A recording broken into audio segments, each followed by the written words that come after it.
Oke, jadi gua baru aja balik tadi guys dari acaranya yang diundang sama TCL. Gue tuh diundang sama mereka ke behind the scene eksklusif launchingnya TCL 2026. Temanya tuh menurut gue cukup ambisius sih pas gue datang ya dikasih tahu. Temanya itu Vision Beyond Limit. Dan kalau tadi gue ngeliat vibe acaranya itu kelihatan banget bukan sekedar launching biasa. Mereka tuh kayak ngasih statement kalau TCL lagi dorong batas mereka lebih jauh lagi. Dan yang bikin makin menarik, TCL sekarang tuh udah jadi Worldwide Olympic Partner. Artinya ini bukan sekedar launching produk baru aja. Mereka balik lagi ngasih statement kalau mereka tuh ngedorong positioning ke level yang lebih global lagi.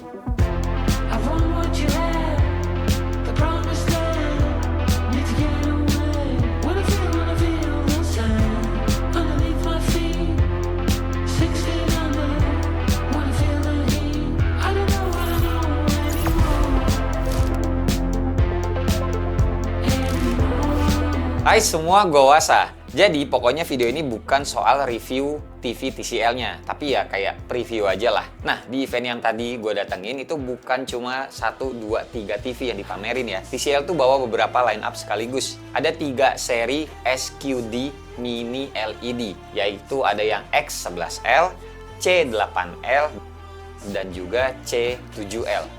Terus ada juga yang NXT Vision A400 Pro. Ini konsepnya kayak Art TV sih, jadi tampilannya itu bisa nyatu sama interior rumah, kayak frame gitu. Selain itu ada juga QLED series yang mana ada P71L dan QD Mini LED series Q6C. Jadi kelihatan banget ya, mereka tuh lagi ngerapiin nih line up-nya dari berbagai segmen. Nah, terus dari yang semua dipajang di sini ada satu seri flagship-nya, yakni yang SQD Mini LED X11L. Dan yang ini jujur guys, bukan TV kaleng-kaleng. Dari namanya aja udah kelihatan ini bukan entry level, bukan mid range, ini tuh kenanya high end. Ini model paling atasnya TCL untuk saat ini. Lihat aja sendiri, audionya kerjasama sama Bang Olufsen.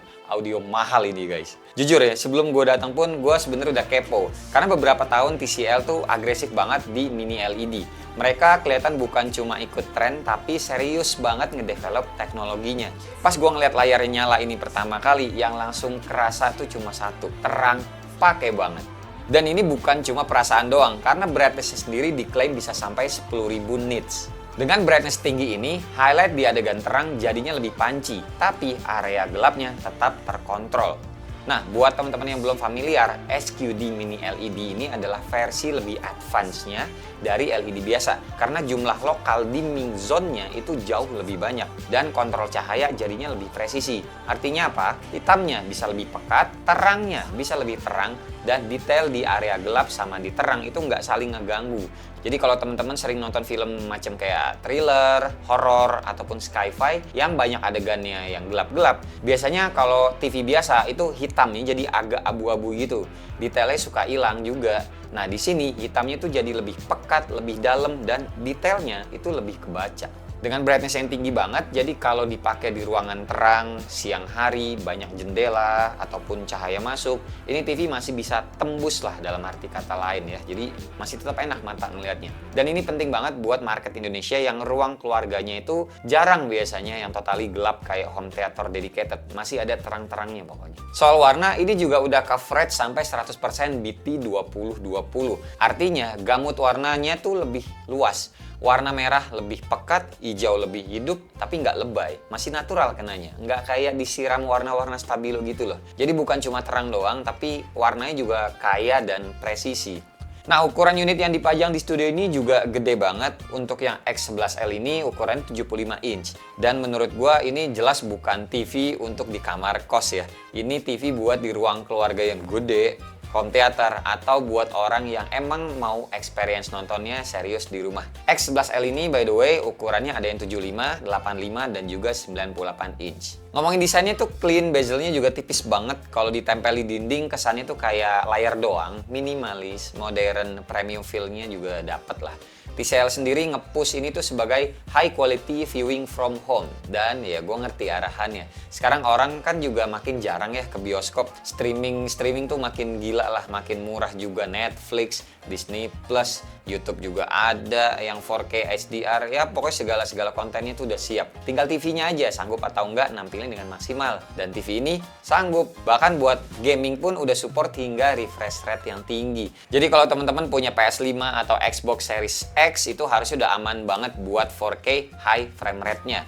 Input lag-nya juga diklaim rendah. Cuma ya kita realistis aja ya, ini bukan TV mendang-mending, ini bukan TV buat semua orang, ini TV buat segmen yang emang orangnya itu nyari kualitas terbaik dan nggak terlalu mikirin harga. Jadi kesimpulannya dari gua sebagai first impression lah pas gue datang ke studio ini dan ngeliat-liat TV-nya, ini adalah TV-TV yang main di brightness-nya tuh ekstrim, kontrasnya kuat, ukurannya besar, dan pengalaman sinematiknya tuh lebih serius untuk di rumah. Buat teman-teman yang pengen ruang keluarganya berasa mini bioskop, ini jelas masuk banget ke radar kalian. Nanti kalau unitnya udah ada di tangan gua, barulah kita bahas lebih dalam ya. Dan SDR-nya real world kayak gimana, blooming-nya kelihatannya seberapa, sampai performa gamingnya beneran tuh kayak apa gitu pengalamannya. Tapi sebagai first impression, balik lagi di event Vision Beyond Limit ini, TCL kelihatan lah makin berani dan 2026 kayaknya bakal makin seru buat di dunia TV. So, gimana menurut teman-teman? Punya pendapat lain? Tulis di kolom komentar biar kita bisa diskusi bareng. Dan terima kasih buat kalian semua yang udah nonton dari awal sampai akhir. Sampai ketemu di video selanjutnya. Bye-bye. Cheers.